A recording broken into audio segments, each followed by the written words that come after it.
Dave here. Ever wonder about your switch motors? Those on the turnouts on your garden railroad? I didn't think so. Well, you should, because they're out there getting dirty from all the wind and rain and snow and whatever other elements are there, windstorms. They get dirty. And the dirt and things that get inside can impede the operation. So you need to clean them. But how do you do that? Well, there's a gentleman, a member of the Puget Sound Garden Railway Society, who is an expert on that topic. And this video will show you how to maintain and do maintenance on those turnout switch motors. By the way, we'd appreciate it if you'd subscribe to this channel and give us a thumbs up. Thumbs up will help others find us. Also, I'd like you to visit the Puget Sound Garden Railway Society website. The link will be in the comments below the video. Ready? Here we go. Welcome back to the railroad, everyone.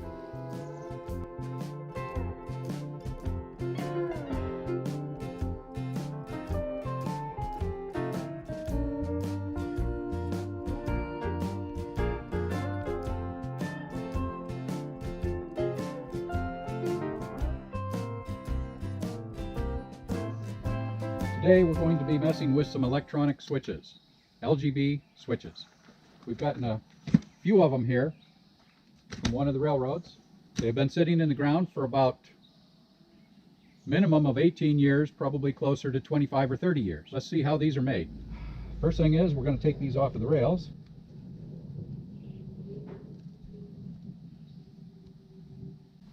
And something to keep in mind, these switches are reversible. If you don't want it on this side, you can take it over and put it on this side. Always keep the screws with the switch, so you have screws when you need them. Now this one I think is going to be in rough shape. It's swollen in here. This one is not too swollen. When it's swollen like that, it means that there's rust that's been built up in there. You're going to see rust even in the fairly clean ones, just the way that LGB designed these things. Now keep in mind, anybody with a pair of tin snips can make a turnout switch. I've made a few of them myself. Okay. 4 of them plus 1 manual. Let's go take a look at them and see what we've got.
Okay, the assembly. First off, this is your magnet. It goes inside of your rotor sleeve. The other end goes on. This is the geared end that attaches through here to roll it back and forth. Okay. Now this is your reversing magnet. You put polarity one way and it throws this one direction. This sets inside. There's a hole in here. You can see it or not. There is a hole in the center of that. And that slips right into it. There. And that spins. It's not spinning as freely as I'd like, but it spins. Okay. Now you have two cover plates. One goes here, one goes on this side.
All right, so I took the worst of these. This is the one that had the big bulge in it. You can still see a little bulge back here and here. It is throwing easily now. These, of course, are the ones I haven't opened up yet. Now, okay, so here is a battery. Now, it's not going to have 12 volts in it now because I haven't charged it in a long time. But I throw these switches outside with a 12-volt car battery. Okay, this is my rig to do this. This is a reversing switch. This is a double pull, double throw, momentary switch that allows me to throw the current one direction or the other, depending on which way I throw this. Now, double pull, it has two sets of pulls all the way down.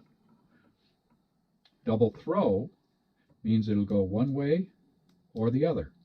Momentary means it only stays momentarily at that side, because you don't want to throw a lot of current through these. Okay, so what happens when you throw the switch one way, it'll run the current one direction through here. When you throw it the other way, it'll run the current the opposite direction through these two. So now let's see if we can get these wires in here and tighten them up.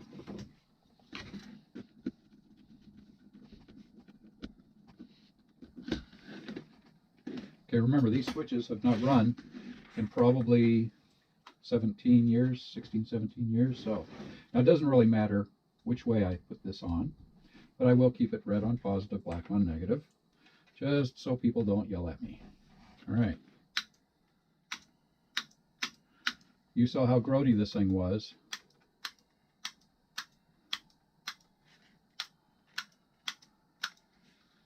And there you go.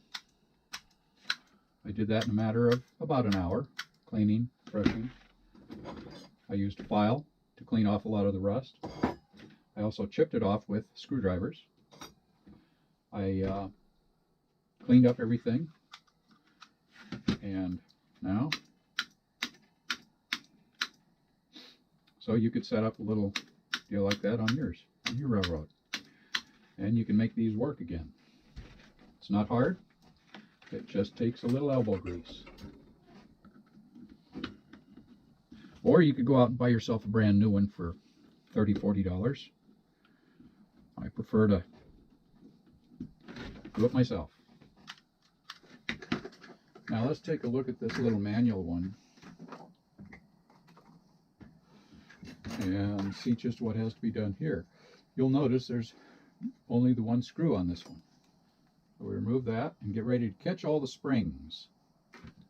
Again, keep it all in a tray. Don't pet the dog lady. Okay, and here's why it was sticky. If you can see all that stuff inside there. Yep. So we clean this out a little.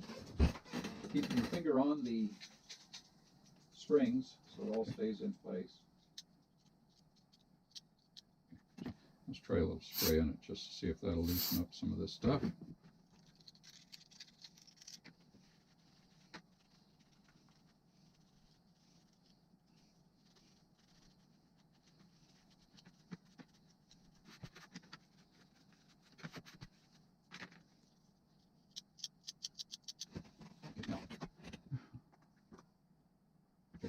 I always like to use a little oil.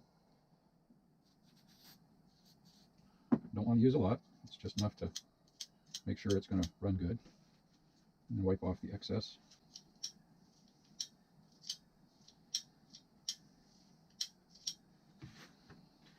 Okay, so we've got it cleaned up pretty well. As long as I don't let that jump out, it throws nicely. Still has a little bit of grind to it, but we'll keep a good eye on it. It's not brand new, but it just saved you about 30 bucks.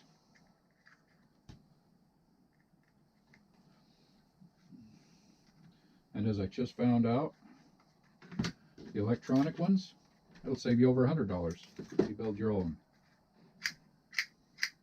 Hear how nicely that throws?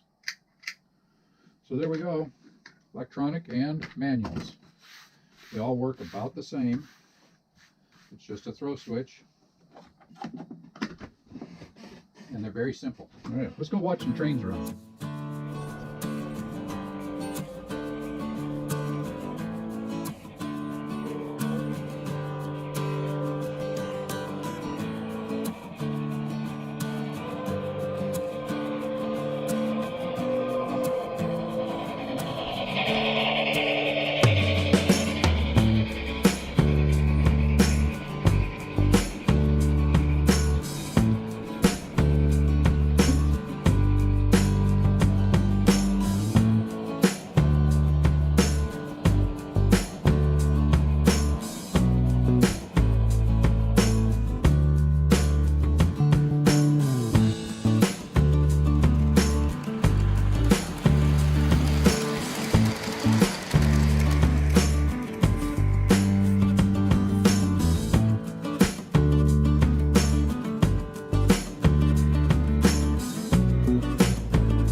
you enjoyed all that.